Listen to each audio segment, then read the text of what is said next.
अपने YouTube channel पर स्वागत करता हूं। आज कक्षा 10 गणित में हम लोग पढ़ेंगे अंक गणित की आधारभूत प्रमेय, फंडामेंटल थ्योरम ऑफ अरिथमेटिक। जैसा नाम से ही ये क्लियर है कि अंक गणित की आधारभूत प्रमेय। आधारभूत ये इसका फंडामेंटल चीज है, किसका? अंक गणित का। तो जाहिर है कि ये आधारभूत है, तो अभी तक तो आप इसको पढ़ ही चुके होंगे। ये कोई नई चीज नहीं है, बिल्कुल सही है। इस अपने नाम से ही ये बता रहा है। जैसे प्रमेय का नाम सुनते ही लोगों को लग रहा है कि बहुत कठिन चीज है, तो ये बिल्कुल कठिन चीज नहीं है। ऐसी चीज है जो आप पढ़ चुके हैं, वो उसी को प्रमेय के रूप में दिया गया है, तभी ये आधारभूत प्रमेय बना। किसका? अंक गणित का। अंक गणित का ये आधारभूत प्रमेय बना, इसीलिए इसको हम अंक गणित की आधारभूत प्रमेय, फंडामेंटल थ्योरम ऑफ अरिथमेटिक कहते हैं। क्या है ये फंडामेंटल थ्योरम ऑफ अरिथमेटिक? प्रत्येक भाज्य संख्या को अभाज्य संख्याओं के गुणनफल के रूप में व्यक्त किया जा सकता है। क्या है पहला? ये आपका प्रमेय कहता है कि प्रत्येक भाज्य संख्या को अभाज्य संख्याओं के गुणनफल के रूप में व्यक्त किया जा सकता है, और यह गुणनखंड अद्वितीय होता है, मतलब उस जैसा और कोई नहीं होगा। इन अभाज्य गुणनखंडों का क्रम महत्वपूर्ण नहीं होता है। क्रम के परिप्रेक्ष्य में कोई आपको व्यवस्था नहीं करनी है, कोई समस्या उसमें नहीं होनी है। क्रम आगे पीछे हो सकता है। व्यापक रूप में यदि एक भाज्य संख्या x दी हुई है तथा p1, p2, p3 and so on pn इसके भाज्य गुणनखंड हैं, तब x का जो मान होगा वो p1, p2, p3 and so on pn इनके गुणनफल के बराबर होगा, जहां p1 is less than or equals to be p2, is less than or equals to be p3, is less than or equals to be and so on is less than or equals to be pn। तो ये प्रमेय है क्या? थोड़ा सा इसको हम एक उदाहरण से आपको बता रहे हैं। जैसे मान लेते हैं कि एक कोई, जैसे इसने लिखा कि प्रत्येक भाज्य संख्या को, तो चलिए ऐसे हमने ले लिया कि एक भाज्य संख्या हमने 30 ले लिया, 30। प्रत्येक भाज्य संख्या को अभाज्य संख्याओं के गुणनफल के रूप में व्यक्त किया जा सकता है। तो संख्याओं का फैक्टर करना आप जानते हैं, तो सबसे पहले आइए हम इस 30 का फैक्टर कर लेते हैं। ऐसे आप फैक्टर करते हैं, छोटी से छोटी संख्या से आप डिवाइड करते जाते हैं। तो 2 से 15 हो गया, 15 दूना 30। अब ये 3 से कैंसिल कर दीजिए, 3 बचे 15। अब क्रम यहाँ लिखा हुआ है कि यह गुणनखंड अद्वितीय होता है, मतलब 3 से ही हुआ, अब दूसरे से नहीं हो सकता। और इन अभाज्य गुणनखंडों का क्रम महत्वपूर्ण नहीं है, मतलब हम 3 से भी पहले कर सकते हैं, हम 5 से भी पहले कर सकते हैं, हम 2 से भी पहले कर सकते हैं। तो इसके क्रम का महत्वपूर्ण होना ये नहीं अच्छा है, ये महत्वपूर्ण नहीं है, मतलब क्रम का महत्वपूर्ण होना कोई मायने नहीं रखता है। तो क्या हुआ आपका 30 जो है ये 2, 3 और 5 के गुणनफल के रूप में लिखा गया। तो हम लिख सकते हैं 30, इसे क्या लिख सकते हैं 2 इंटू 3 और इंटू 5। अब यहां देखते हैं, फिर से प्रमेय देख लेते हैं कि प्रत्येक भाज्य संख्या, ये 30 एक भाज्य संख्या है, अभाज्य संख्याओं के गुणनफल के रूप में व्यक्त किया जा सकता है। अब 2, 3, 5 ये इनके गुणनफल के रूप में व्यक्त किया गया है। 5 तिया 15, 15 दूना 30, या इधर से भी देख लीजिए, 2 तिया 6, 6 बचे 30, और 5, 3 और 2 ये क्या हैं? अभाज्य संख्याएं हैं, और अभाज्य संख्याओं के गुणनफल के रूप में इस 30 को व्यक्त किया गया है। यह गुणनखंड अद्वितीय होता है। अद्वितीय का मतलब कि इस 30 को हम 2, 3, 5 के ही गुणनफल के रूप में लिख सकते हैं, किसी भी अन्य संख्या के गुणनफल के रूप में हम नहीं लिख सकते हैं जो कि अभाज्य हो। जैसे इस 30 को तो आप लिख सकते हैं ना कि 3 गुणित 10 भी आपने लिख दिया, ये भी 30 है, लेकिन क्या ये अभाज्य है? नहीं। तो ऐसे 30 को हम और भी लिख सकते हैं, हम 6 गुणे 5 भी लिख सकते हैं। तो क्या 6 अभाज्य है? नहीं, अभाज्य नहीं है। तो अभाज्य रूप में लिखना है, और अभाज्य रूप में जब आप लिखेंगे तो सिर्फ 2, 3 और 5 ही मिलना है, इसलिए ये क्या हुआ? अद्वितीय हुआ। इन अभाज्य गुणनखंडों का क्रम महत्वपूर्ण नहीं है, ये हम आपको बता चुके हैं। तो वही यहां व्यापक रूप में इस तरह से कहा जा रहा है कि अगर x एक भाज्य संख्या है, जैसे आपने 30 लिया, एक भाज्य संख्या है, और P1, P2, P3 and so on इसके अभाज्य गुणनखंड हैं, जैसे 2, 3, 5 इसके अभाज्य गुणनखंड हैं, तो आप लिख सकते हैं x को इन अभाज्य गुणनखंडों के गुणनफल के रूप में। तो 30 को हम लिख सकते हैं 2 गुणे 3 गुणे 5 के रूप में लिख सकते हैं, जहां P1 is less than or equals to b, P2 is less than or equals to b, P3 is less than or equals to b, Pn। तो यहां भी आप देख सकते हैं कि 2 is less than, अब equals to b तो यहां नहीं है। मान लीजिए कि कभी कभार ऐसा भी होगा कि 2 से आपने किया है एक गुणनखंड, फिर आपको आवश्यकता पड़ा, फिर आपने 2 से किया, फिर आवश्यकता पड़ा, फिर आपने 2 से किया, या आपने 3 से किया है। तो जैसे 27 है तो 3 से आपने किया, फिर आपको 3 से करना पड़ेगा, फिर आपको 3 से करना पड़ेगा, तो वो बार बार आएगा। इसीलिए यहाँ अगर 2 होता तो हमको बराबर लिखना पड़ता, लेकिन अगर यहाँ 2 नहीं है, 3 है, तो हम इज लेस देन और इक्वल्स टू भी दोनों नहीं लगाएंगे, तो लेस देन हम लिख सकते हैं, और ये 3 इज लेस देन 5। तो ये परिमेय क्या कहलाता है? अंकगणित की आधारभूत परिमेय, फंडामेंटल थ्योरम ऑफ अरिथमेटिक्स। तो है आसान, ये बहुत ही आसान है। अब इस परिमेय का हम उपयोग क्या क्या करेंगे? उपयोग तो आप कर भी चुके हैं, लेकिन अब देखते हैं यहाँ, ये आपके सिलेबस में है, अंकगणित की आधारभूत परिमेय के अनुप्रयोग। अंकगणित की आधारभूत परिमेय का अनुप्रयोग क्या है, इसका एप्लीकेशन क्या है, क्या क्या हम उपयोग करेंगे इसका। पहला है लघुत्तम समापवर्तक तथा महत्तम समापवर्तक ज्ञात करने में, जो आप वो छोटी सी कक्षा में ही ज्ञात करना सीखे हैं, लासा और मासा। तो पहला हमारा यही पॉइंट है कि हम लघुत्तम समापवर्तक ज्ञात करेंगे और महत्तम समापवर्तक ज्ञात करेंगे। दूसरा, संख्याओं की अपरिमेयता सिद्ध करने में। पिछली क्लासेस में आप परिमेय संख्याएं पढ़े होंगे, अब आपको अपरिमेय संख्याएं जाननी है और सिद्ध करना है कि वो संख्या अपरिमेय होगा। उसके लिए हम इसी फंडामेंटल थ्योरम ऑफ अरिथमेटिक का प्रयोग करेंगे। तीसरा है परिमेय संख्याओं और उनके दशमलव प्रसार के पुनर्भ्रमण में।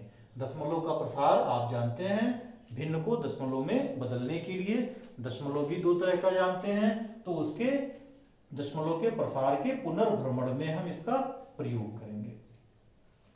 अब हम इसमें से एक एक टॉपिक को एक एक बार पढ़ेंगे। अब इसमें से पहला टॉपिक हम लोग ये शुरू करते हैं। पहला ये है हमारा लघुत्तम समापवर्तक और महत्तम समापवर्तक ज्ञात करेंगे। तो आधारभूत परिमेय की सहायता से लघुत्तम समापवर्तक तथा महत्तम समापवर्तक ज्ञात करना। चलिए अब हम लघुत्तम समापवर्तक और महत्तम समापवर्तक ज्ञात करते हैं। सबसे पहले इसकी हम प्रोसेस जान लेते हैं, वर्किंग प्रोसीजर क्या है, हमारा कार्य विधि क्या है। तो मान लेते हैं, माना 2 धन पूर्णांक a तथा b हैं। a और b ये 2 धन पूर्णांक को हमने ले लिया। पहला काम क्या करेंगे, दी गई संख्याओं के अभाज्य गुणनखंड ज्ञात कीजिए तथा उन्हें घातांक के रूप में लिखिए। आप सबसे पहले फैक्टर कर लीजिए और उनको उनके पावर के रूप में लिख दीजिए। दूसरा है अभाज्य उभयनिष्ठ अभाज्य गुणनखंडों को न्यूनतम घात तथा अधिकतम घात के गुणनखंड चिन्हित करें।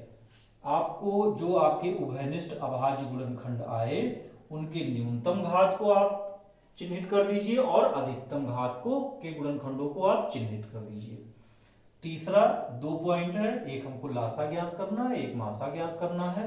तो प्राप्त संख्याओं में प्रत्येक उभयनिष्ठ अभाज्य गुणनखंड की सबसे छोटी घात का गुणनफल, सबसे छोटी घात का गुणनफल ये मासा कहलाता है। और संख्याओं से संबद्ध प्रत्येक अभाज्य गुणनखंड की सबसे बड़ी घात का गुणनफल ये लासा कहलाता है। ये आप प्रोसीजर जानते हैं, अब आपको हम उदाहरणों द्वारा इसको बताएंगे। यदि दो भाज्य संख्याओं a तथा b के महत्तम समापवर्तक HCF तथा लघुत्तम समापवर्तक को LCM इससे व्यक्त किया गया हो, तो महत्तम समापवर्तक क्या है? Highest common factor. और लघुत्तम समापवर्त LCM क्या है? लोएस्ट या लीस्ट कॉमन मल्टीपल। तो HCF और LCM का जो गुणनफल होगा वो A और B मतलब जो दी गई संख्या है इनके गुणनफल के बराबर होगा।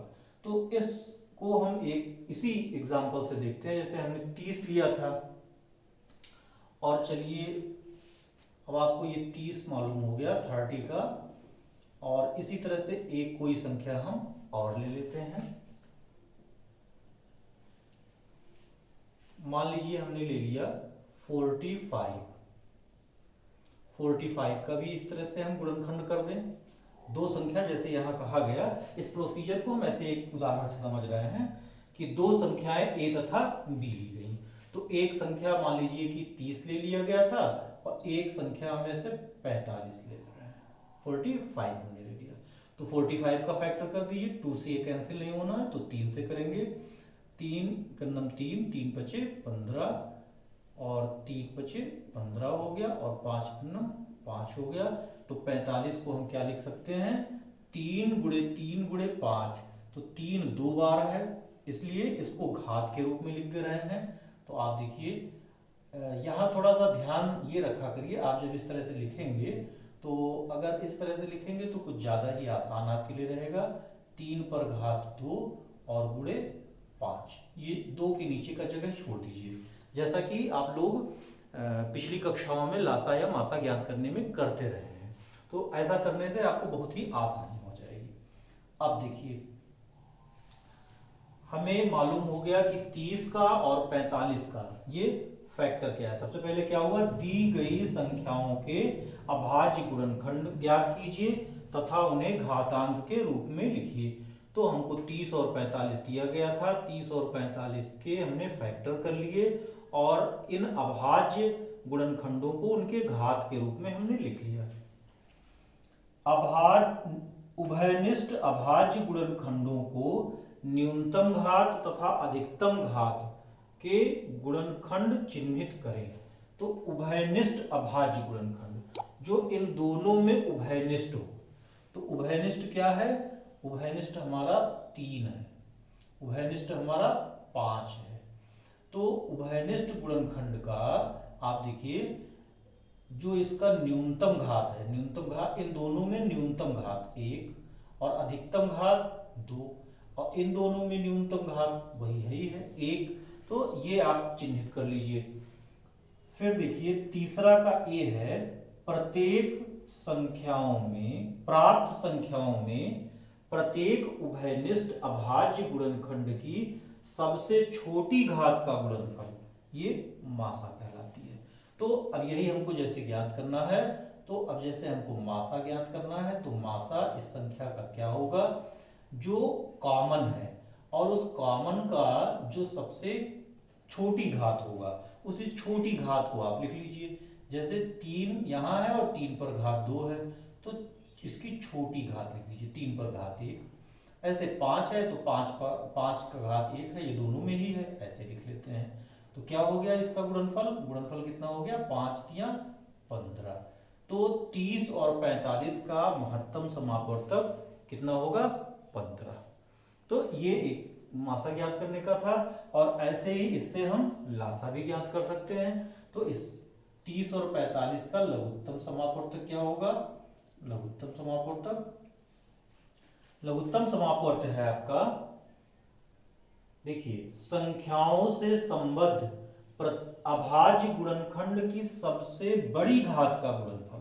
अब सबसे बड़ी घात का, तो बड़ी घात का मतलब जैसे यहाँ कुछ नहीं है तो आप अपनी जानकारी के या सुविधा के अनुसार मान लीजिए कुछ नहीं है तो हम 2 पर घात 0 लिखेंगे। अगर आप सारे घात को ही लिखना चाहते हैं तो यहाँ 2 नहीं लिखा हुआ तो 2 पर घात आप 0 भी लिख सकते हैं। तो अब यहाँ तो कॉमन नहीं हुआ या 2 पर घात 0 कॉमन हुआ, तो सबसे छोटी ही घात आपको लिखना है, और किसी का घात अगर शून्य है तो उसका मतलब एक है, और उसके गुणनफल से हमको कोई मतलब नहीं है। तो ऐसा भी हम लिख करके समझ सकते हैं। मान लीजिए आपने छोटी घात का पूरा इस नियम का पालन अगर कर भी रहे हैं तो क्या होगा, यहाँ 2 पर घात आपको शून्य लिख देना रहेगा, तो इसका मतलब एक है, इससे कोई प्रभाव नहीं पड़ रहा है। तो अगर समझना है तो इस तरह से भी हम बिल्कुल क्लियरली समझ सकते हैं कि जो जो पॉइंट लिखा गया है उनके अनुसार हम जान सकते हैं।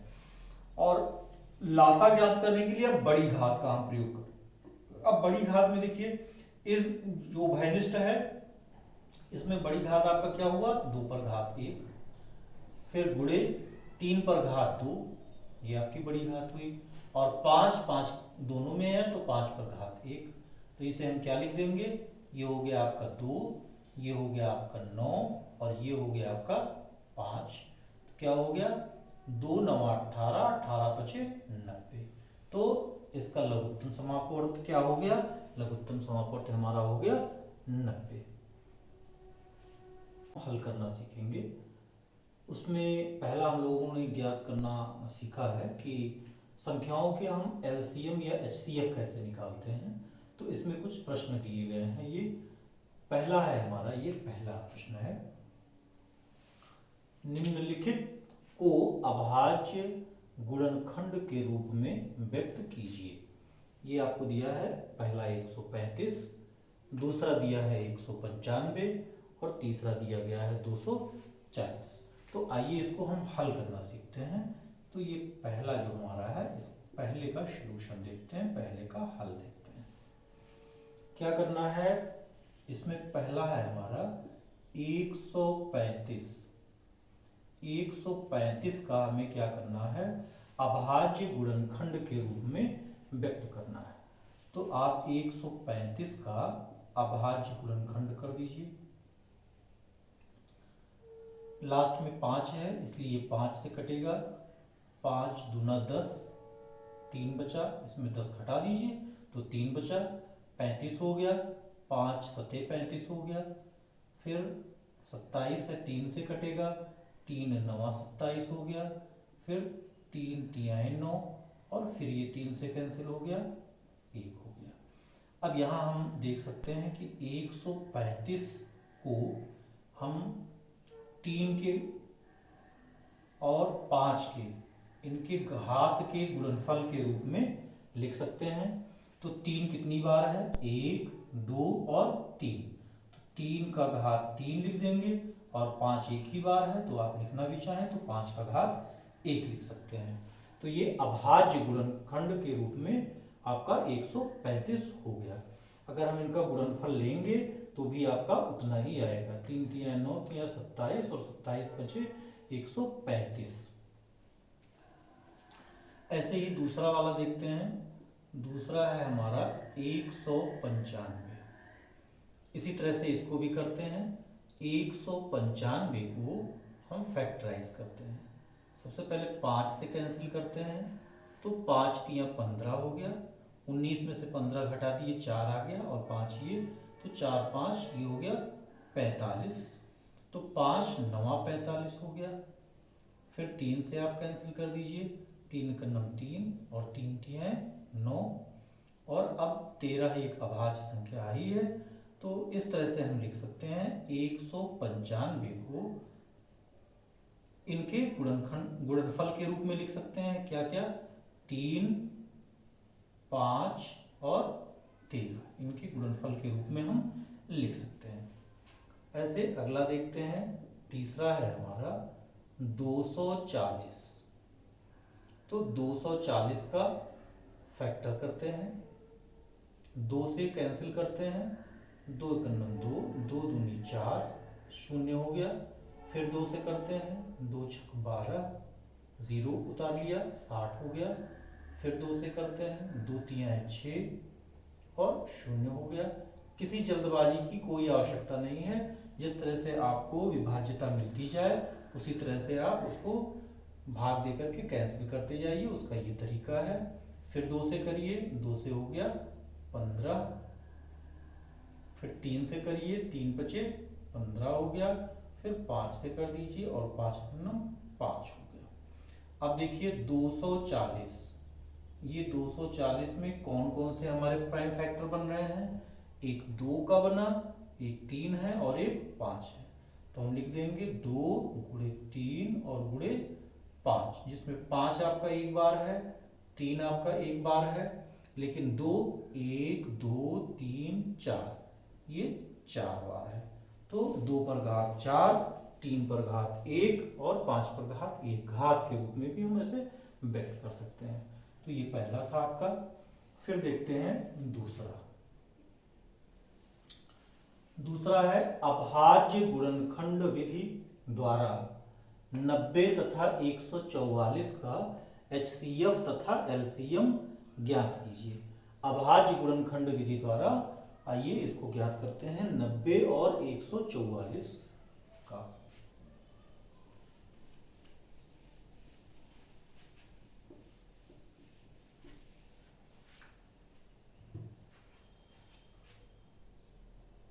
दूसरे का हल देखते हैं।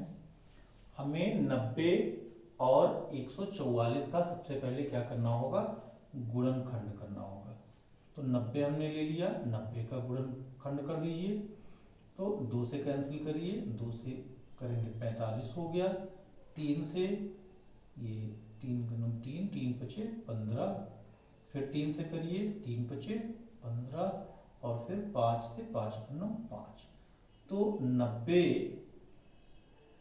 का गुणनफल इनके जो अभाज्य संख्याएं हैं इनके गुणनफल के रूप में हम क्या लिखेंगे, 2 गुणे 3 और गुणे 5।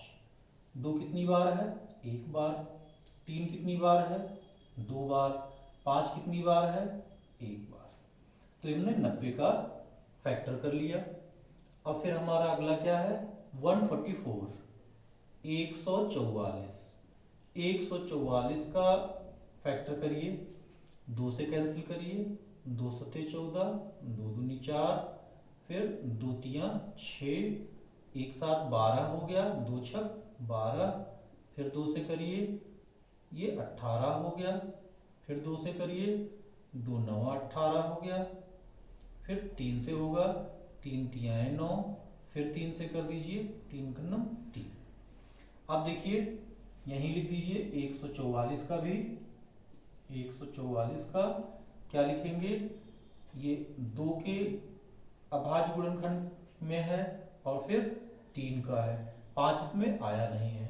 2 कितनी बार है, 1 2 3 4, 2 4 बार है, और 3 कितनी बार है, 1 और 2, 3 2 बार है। एक लाइन खींच लेते हैं। अब हमें इसका क्या ज्ञात करना है, HCF।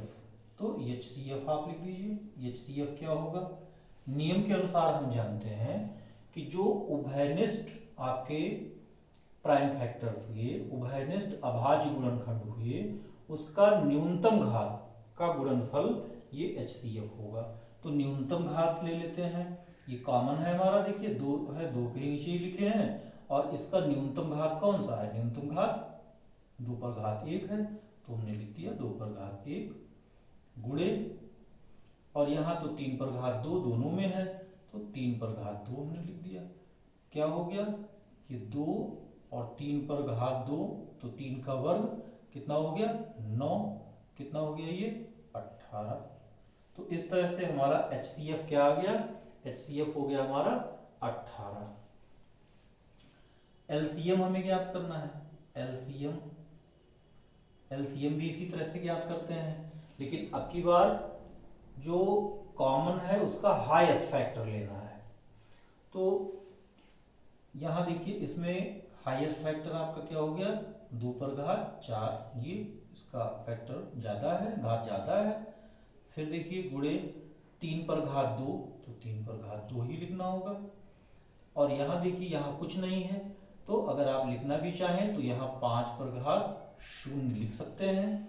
अपनी जानकारी के अनुसार या अपनी सुविधा के अनुसार आप अपनी समझ के लिए लिख सकते हैं। तो यहाँ 0 घात रहेगा, किसी का भी 0 घात होगा तो उसका मान 1 होगा, इसलिए गुणनफल पर कोई प्रभाव नहीं होगा। और यहाँ आप कॉमन में हाईएस्ट लिख भी सकते हैं। और यहाँ HCF में भी आप अगर दिखाना चाहें तो दिखा सकते हैं। 5 का पावर 0 हुआ और जिसका मान 1 हुआ और इस तरह से ये 18 ही आएगा। और यहाँ हम देखेंगे 5 पर घात 1 ये हाईएस्ट पावर का है, तो 5 पर घात 1 हो गया। और इसका अब हम लोग गुणनफल ले लेते हैं। तो आप देखिए 2 पर घात 4, तो 2 दूना 4 दूना 8 दूना 16, ये 2 दूना 4 दूना 8 दूना 16 हो गया। और फिर 3 पर घात 2 कितना हो गया, 3 तियां 9 हो गया। और ये कितना हो गया, 5 हो गया, गुणे 5 हो गया। तो इनका गुणनफल आप देख लीजिए, 16 9 144 हो गया। और 144 में आप 5 का गुणा कर दीजिए, तो 5 20, 5 20 तो 22 के 2, फिर 2 हो गया और 5 2 7, तो ये हो गया आपका 720। तो इस तरह से देखते हैं कि 90 और 144 का HCF आ गया 18 और LCM आ गया 720। अब हम लोग तीसरा ऐसे ही करते हैं। इसी तरह से आप अभ्यास करते रहिएगा, ये आप सीख जाएंगे। बहुत ही आसान विधि है, बहुत ही आसान प्रोसेस है। फंडामेंटल थ्योरम ऑफ अरिथमेटिक्स के लिए। और तीसरा हम हल करते हैं, तीसरे क्वेश्चन का हल देखते हैं। अभाज्य गुणनखंड विधि से 26 तथा 91 का HCF तथा LCM ज्ञात कीजिए। कि HCF और LCM का जो गुणनफल है ये दोनों संख्याओं के गुणनफल के बराबर है। तो प्रोसेस वही करना है हमको। क्या करना है, 26 का फैक्टर पहले निकालते हैं, 26 को फैक्टराइज करते हैं। 2 का नम 2, 2 तियां 6, 13 हो गया। और 13 अभाज्य है, तो 13 का नम 13 हमने कर लिया। तो इस तरह से हम 26 को क्या लिख सकते हैं, 2 × 13, 2 और 13 के गुणनफल के रूप में लिखेंगे। फिर है हमारा दूसरा 91, इसको हम करते हैं। तो 91 देखिए किससे कैंसिल होना है,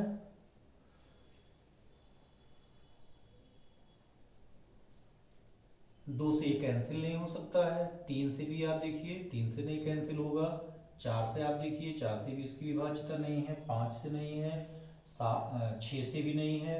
7 से, तो 7 से इसको देखते हैं, 7 से चेक करते हैं। 7 से 7 का नम 7, 2 हुआ 21 हो गया, 7 तियां 21। तो और फिर किससे कर देंगे, 13 से, 13 का नम 13। तो 91 को हम क्या लिख सकते हैं, 91 जो हुआ हमारा, ये 2 इसमें आया ही नहीं, तो 2 नहीं आया। तो अगर आप लिखना भी चाहें तो 2 पर घात 0 लिख सकते हैं। यहाँ 2 पर घात 1 है, 13 पर घात 1 है। 13 आया है तो 13 पर घात 1 लिख देंगे। और फिर हमारा 7 है, भी 7 पर घात भी 1 लिख देंगे। यहाँ 7 नहीं है, तो अगर लिखना चाहें आप तो 7 पर घात यहाँ 0 लिख सकते हैं। क्योंकि यहाँ हम 13 × 7 लिखे, 7 × 13 लिखे, इसके क्रम से गुणनफल पर कोई प्रभाव नहीं आता है। तो यहाँ हम सबसे पहले HCF ज्ञात करते हैं। HCF देखते हैं। HCF क्या होता है, HCF जो लोएस्ट पावर वाला होगा वो हम लिखेंगे। तो लोएस्ट पावर वाला क्या हुआ, यहाँ 2 पर घात 0, यहाँ 13 और यहाँ 7 का पावर 0। तो ये कितना हो गया, ये 1 हो गया, ये भी 1 हो गया, कितना हो गया आपका 13। तो HCF आपका कितना आया, 13। मतलब इस 13 से अगर 26 में भाग दें और 91 में भाग दें तो दोनों कैंसिल हो जाएगा। 13 दूना 26 और 13 सते 91। अब HCF आप जैसे ज्ञात करते थे वैसे भी ज्ञात कर सकते हैं और इससे भी आप ज्ञात कर सकते हैं। और ये आपको दिखाना है, ज्ञात कीजिए। और ये आपको HCF और LCM का गुणनफल, दोनों संख्याओं के गुणनफल के रूप में ये दिखाना है। तो चलिए हम यहाँ से LCM ज्ञात कर लेते हैं। LCM क्या होगा, अब अधिकतम घात वाली संख्याओं को लिखते हैं। तो 2 पर घात 1 हो गया, गुणे 13 पर घात 1 हो गया और गुणे 7 पर घात 1 हो गया। तो क्या हुआ, इस 13 सते 91 और 91 में 2 से गुणा कर देते हैं। 2 × 9 2 और 2 9 18, 182 हो गया। ये LCM हो गया आपका 182। एलसीएम का मतलब हुआ कि 182 में अगर 26 से आप भाग देंगे तो कैंसिल होगा, और 91 से भाग देंगे तो कैंसिल होगा। अब देखते हैं कि यह तथ्य आपका प्रूफ हो रहा है या नहीं। HCF गुणे LCM और ये बराबर दोनों संख्याओं का गुणनफल, दोनों संख्याओं का गुणनफल।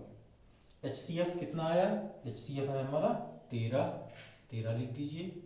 LCM कितना है, LCM हमारा 182 है, 182 आपने लिख दिया, इक्वल्स टू बी दोनों संख्याओं का गुणनफल। संख्याएं हमारी 26 हैं और 91 हैं, तो ये हमने लिख दिया 26 और गुणे 91 लिख दिया। इसका गुणनफल करके देख लीजिए, 13 दूना 26, 2 हो गया, 13 सत्ते 91, 92, 93, 9 हो गया, और 13 कन्नम 13 और 13 9 आपका हो गया 22। और इनका भी गुणनफल आप गुणनफल देख लीजिए, 26 में आप 91 का गुणा कर दीजिए, ये हो गया 26 और 9 54, 4 हो गया 5, 9 दूना 18, 18 5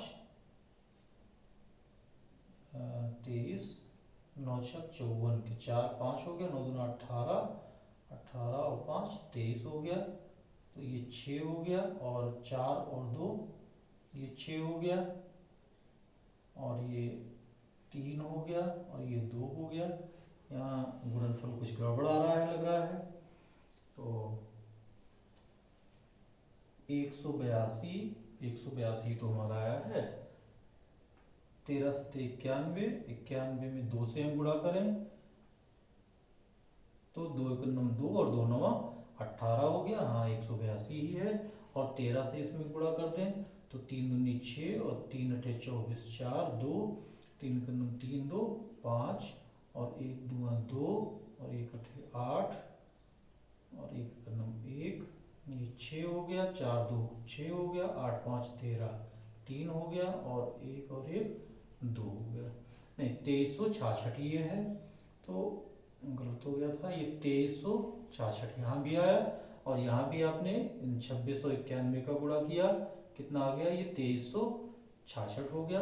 तो हम ये देखते हैं कि दोनों ही मान आपके बराबर आए। इसका मतलब जो ये दिया गया है कि HCF और LCM का गुणनफल ये दोनों संख्याओं के गुणनफल के बराबर होता है, ये आपका सही है। अब हम चौथा प्रश्न देखते हैं। अभाज्य गुणनखंड विधि द्वारा 336 और 108 के लिए HCF तथा LCM ज्ञात करेंगे। तो अब आप सीख भी गए हैं, कुछ थोड़े से जल्दी किए जा सकते हैं, कुछ बड़े सवाल भी हैं, तो आइए देखते हैं।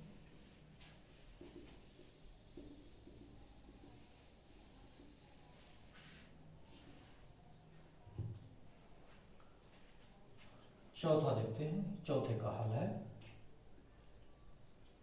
आपको दिया गया है 336, तो 336 का आप फैक्टर करिए। चलिए 2 से कर देते हैं, 2 कन्नम 2, 1 3, 2 छक 12, 1 13 और 2 अठे 16। फिर 2 से कर देते हैं, 2 अठे 16 और 2 चौक 8। फिर 2 से कर देते हैं, 2 चौक 8 और 2 दूना 4। फिर 2 दूना 4, 2 कन्नम 2। अब 3 से होगा, 3 सते 21, और अब 7 से हो गया, 7 कन्नम 7। तो इस तरह से 336 को हम आपको 2 का मिला है, 3 का मिला है और 7 का अभाज्य संख्या है, तो 2 गुणे 3 गुणे 7 हम लिख देंगे।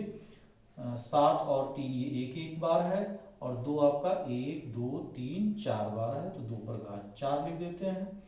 और अगला है हमारा 108, अगली संख्या है 108 का भी इसी तरह से हम फैक्टर करते हैं।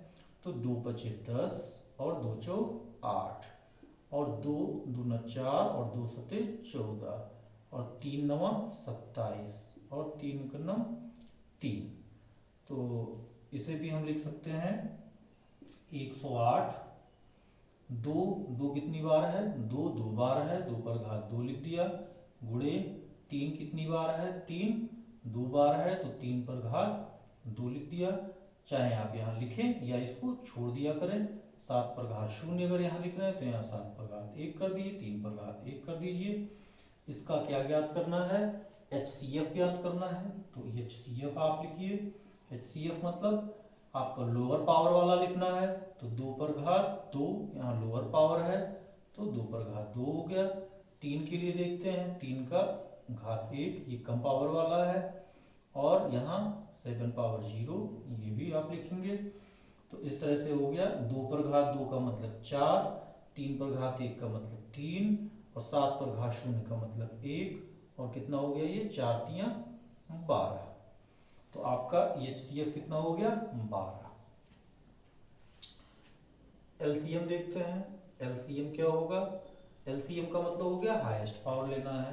तो इसमें हाईएस्ट पावर आपका कितना है 2 का पावर 4, 2 का पावर 4 लिख दीजिए, इनटू इसमें हाईएस्ट पावर कौन सा है 3 का पावर 2, 3 का पावर 2 लिख दीजिए।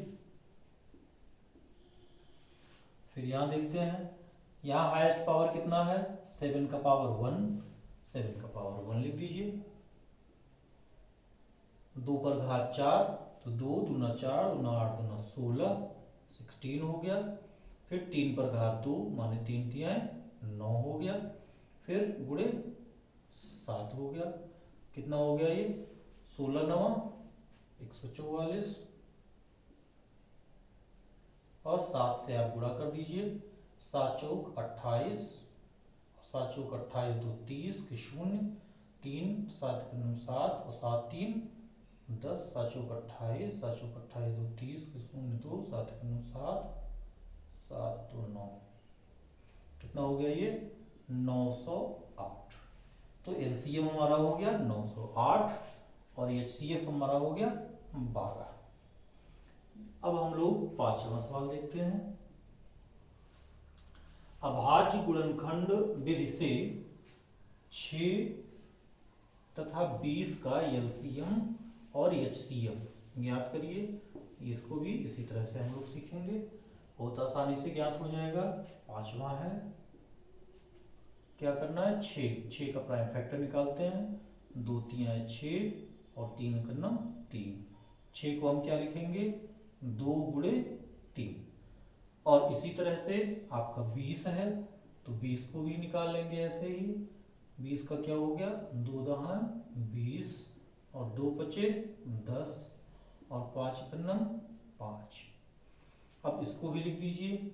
हम 20 को क्या लिखेंगे 2 के कितने घात हैं 2, तो 2 का 2 घात हो गया। 3 इसमें आया नहीं है, 3 पर घात 0 लिख देते हैं। 5 का घात 1 लिख देते हैं। तो यहाँ भी 2 का घात 1 लिख दीजिए, 3 का घात 1 लिख दीजिए, और यहाँ 5 का घात 0 लिख दीजिए। यहाँ HCF आपको ज्ञात करना है। HCF का मतलब कम घात वाली संख्या को लिखेंगे, तो इसमें 2 पर घात 1 ये है, इसमें 3 पर घात 0 और इसमें 5 पर घात 0 हो गया। तो ये कितना हो गया 2 पर घात 1 का मतलब 2, 3 पर घात 0 का मतलब 1, 5 पर घात 0 का मतलब 1, कितना हो गया 2। तो 6 और 20 का HCF कितना हो गया 2। ऐसे ही इसका LCM ज्ञात करते हैं। LCM का मतलब इसमें जो हायर पावर वाला होगा तो 2 पर घात 2 है, ज्यादा वाला है, ये 3 पर घात 1 है, ये लिखेंगे, और इसमें भी आपका 5 का घात 1 है, इसे लिखेंगे। 2 पर घात 2 का मतलब 4, 3 पर घात 1 का मतलब 3 और 5 पर घात 1 का मतलब 5, क्या हो गया 4 तियां 12 और 12 बचे 60। इसका LCM कितना हो गया 60। अब हम लोग ये 6ठा सवाल देखते हैं।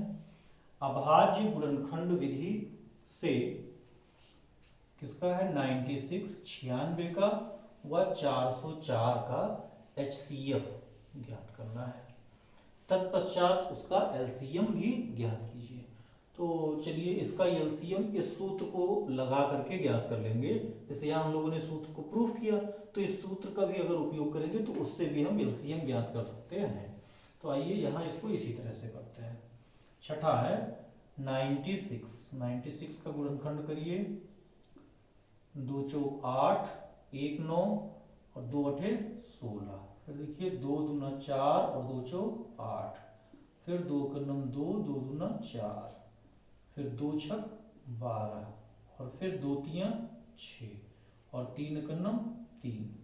तो 96 को हम क्या लिख सकते हैं, 2 और 3 के अभाज्य गुणनखंड के रूप में है, जिसमें 3 केवल एक ही बार आया है, लेकिन 2 1 2 3 4 5 बार आया है, तो 2 पर घात 5 लिख देंगे। और 404 है, 404। इसको देखते हैं, 2 दूना 4 और फिर 2 दूना 4, फिर 2 से देखते हैं 2 कन्नम 2 और 2 कन्नम 2। अब 101 ये अभाज्य संख्या के रूप में है, तो 101 कन्नम 101 लिख सकते हैं। तो 404 यहाँ लिखते हैं और ये बराबर लिख दे रहे हैं 2 का घात कितना आया, 1 2 बार आया है, 2 पर घात 2 लिख दिया। 3 इसमें आया नहीं है, 3 पर घात 0 लिख देते हैं। 101 का घात 1 यहाँ लिखते हैं, 101 का घात 0। देखिए यहाँ हो गया हमारा एलसीएम। एचसीएफ पहले ज्ञात करते हैं, एचसीएफ ज्ञात करना है। एचसीएफ हो गया हमारा, कम पावर वाला लिखना है, तो 2 पर घात 2 हो गया, इसका 5 है घात, इसका 2 है घात, तो 2 ही घात वाला लिखेंगे। 3 पर घात 0 हो गया और 101 पर घात 0 हो गया, तो इसका मतलब क्या हो गया कि ये 1 हो गया, ये 1 हो गया और 2 पर घात 2 का मतलब 4 हो गया। HCF कितना हो गया, 4। अब अगर इसी तरह से हमको ज्ञात करना हो तो एलसीएम हम ज्ञात करेंगे, एलसीएम ज्ञात करेंगे। ये अधिकतम पावर वाला, तो 2 पर घात 5 ये हाईएस्ट पावर का था, ये लिख दिया हमने। 3 पर घात 1 तो 3 पर घात 1 लिख दिया, और गुणे 101 का घात 1 तो 101 का घात भी हमने 1 लिख दिया। हल कर देते हैं। 2 पर घात 5 तो 2 दूना 4 दूना 8 दूना 16 दूना 32, ये हो गया आपका 32, और गुणे 3 और गुणे 101 गुणा कर लेते हैं। 101 गुणे 3 ये हो गया 303 कर देते हैं। 2 तियां 6 और 2 तियां 6, 3 तियां 9, 0 3 तियां 9, कितना हो गया 6969। तो इसका गुणनफल कितना आ गया 9696। अच्छा, अब अगर मान लीजिए कि हम एलसीएम इस तरह से नहीं निकाल रहे हैं, सूत्र का प्रयोग करके निकाल रहे हैं, तो देखिए ऐसे हम लिख सकते हैं HCF इंटू LCM, और ये बराबर हो गया A गुणे B। तो यहां से LCM हम बराबर क्या लिखेंगे, A into B by HCF। पहली संख्या हमारी 96 है, लिख दिया हमने 96, इंटू दूसरी संख्या है 404 लिख दिया, और HCF हमने निकाला 4, HCF हमने 4 लिख दिया। 4 से कैंसिल कर दीजिए, 4 कन्नम 4 0, 4 कन्नम 4, इसे गुणा कर दीजिए 96 0 फिर 96। तो इस तरह से भी हम एलसीएम निकाल सकते हैं। 7वां सवाल हम लोग देखते हैं। सिद्ध कीजिए कि ऐसी कोई प्राकृत संख्या n नहीं है जिसके लिए 4n अंक 0 पर समाप्त हो। सवाल क्या है, सिद्ध कीजिए कि ऐसी कोई प्राकृत संख्या n नहीं है जिसके लिए 4n अंक 0 पर समाप्त हो। मतलब 4n के अंक में ये 0 आए, जबकि n कोई भी प्राकृतिक संख्या मानी जाए, 1 2 3 एंड सो ऑन, इस तरह की कोई संख्या मानी जाए। तो अब देखिए 4:n, इसका देखते हैं हल। चूंकि 4:n, 4 को हम लिख सकते हैं 2:2 होल पावर n, और 2:2 पावर का पावर है तो पावर में गुणा हो जाता है, ये हो गया 2:2n। अब देखिए 2 क्या हुआ 2n, इसलिए 4:n के अभाज्य गुणनखंड में संख्या 2 है। अब 2:2n ये कोई भी संख्या होगी, जैसे 10, 12, 18 जो भी हो, तो आप कह सकते हैं कि 2:2n, तो इसमें सिर्फ अभाज्य गुणनखंड क्या आया, सिर्फ संख्या 2 आई। तो स्पष्ट है कि 4:n अंक शून्य पर तभी समाप्त हो सकती है जब इसके अभाज्य गुणनखंड में इस 2 के साथ 5 भी हो, तभी तो 2 पचे 10 होगा और शून्य आएगा। लेकिन यहाँ क्या है, सिर्फ 2 है, परंतु ऐसा नहीं है। तो ऐसा अगर नहीं है तो हम कह सकते हैं कि 4:n के गुणनखंड में ऐसी कोई संख्या n का अस्तित्व नहीं है जिसके लिए 4:n अंक शून्य पर समाप्त हो। इसके लिए आवश्यक है कि एक संख्या और ये 5 होनी चाहिए, और 5 हमारे पास नहीं मिल सकता है क्योंकि 2:2n सिर्फ जो अभाज्य गुणनखंड है वो 2 है। तो इसलिए बिल्कुल स्पष्ट है कि 4:n के गुणनखंड में ऐसी कोई संख्या n का अस्तित्व नहीं है जिसके लिए 4:n अंक शून्य पर समाप्त हो। 8वां सवाल है आपका, अभाज्य गुणनखंड विधि से 6 और 72 तथा 120 का HCF तथा LCM ज्ञात कीजिए। जैसे 2 के लिए हम करते हैं, ऐसे 3 संख्याओं के लिए हम करेंगे। इसका हल देखते हैं। 6 का फैक्टर कर लीजिए, क्या हुआ 2 3 6 और 3 एकम 3। तो हम क्या लिख सकते हैं, इस 6 के लिए 2 और गुणे 3 हमने लिख दिया। ऐसे 72 का कर लीजिए, 72 का क्या हुआ 2 से कर दीजिए, 2 3 6 1 7, 2 6 12 और 2 एकम 2 और 2 8 16 हो गया और 2 9 18 हो गया। ऐसे 3 3 9 हो गया। तो यहाँ हम 72 को क्या लिखेंगे, 2 देखिए यहाँ 1 2 3 बार है तो 2 का घात 3 हमने लिख दिया। 3 यहाँ 2 बार है तो 3 का घात 2 लिख दिया। फिर हमारी एक संख्या है 120, 120 का कर लेते हैं। 2 6 12, फिर हो गया 2 3 6, फिर 2 से करेंगे तो हो गया 15, फिर 3 से करेंगे 3 5 15 और फिर 5 से हमने कर लिया 5 5। तो 120 को हम क्या लिखेंगे, 120 को हम लिखेंगे 2 पर घात 1 2 3, 3 बार आया है, 2 पर घात 3 हो गया। 3 सिर्फ 1 बार आया है तो 3 पर घात 1 हो गया, और इसमें 5 भी आया है तो 5 का घात 1 लिख देते हैं। अब चाहे आप यहाँ इंटू 5 का पावर 0 लिखें या ऐसे ही रहने दें, क्योंकि आप अभ्यस्त हो चुके हैं, अब आप समझ सकते हैं। तो HCF हमें निकालना है। HCF देखते हैं। HCF कैसे निकलेगा, HCF हम जो सबसे कम घात वाली संख्या लिखी होगी वो लिखेंगे। तो 2 पर घात 1 ये सबसे कम है तो हम लिख दिए 2 पर घात 1 इंटू 3 वाला देखते हैं। 3 पर घात 1 ये सबसे कम वाला है तो 3 पर घात 1 हो गया। क्या हो गया, ये 2 हुआ, ये 3 हुआ और 2 3 6। आपका HCF कितना हो गया 6। इसी तरह से LCM ज्ञात करते हैं। LCM आपका कितना हुआ, अब की बार आप तो हायर पावर वाला लिखिए। तो 2 का पावर 3 है, 2 का पावर 3 लिख लेते हैं। 2 का पावर 3 हो गया इंटू 3, तो 3 का पावर यहाँ 2 है, 3 का पावर 2 लिख देते हैं, 3 का पावर 2 लिख देते हैं, और इंटू 5 का पावर 1 है, 5 का पावर 1 लिख देते हैं। क्या हुआ 2 पर घात 3 तो 2 दूना 4 दूना 8 इंटू 3 पर घात 2 माने 9 और ये हो गया 5।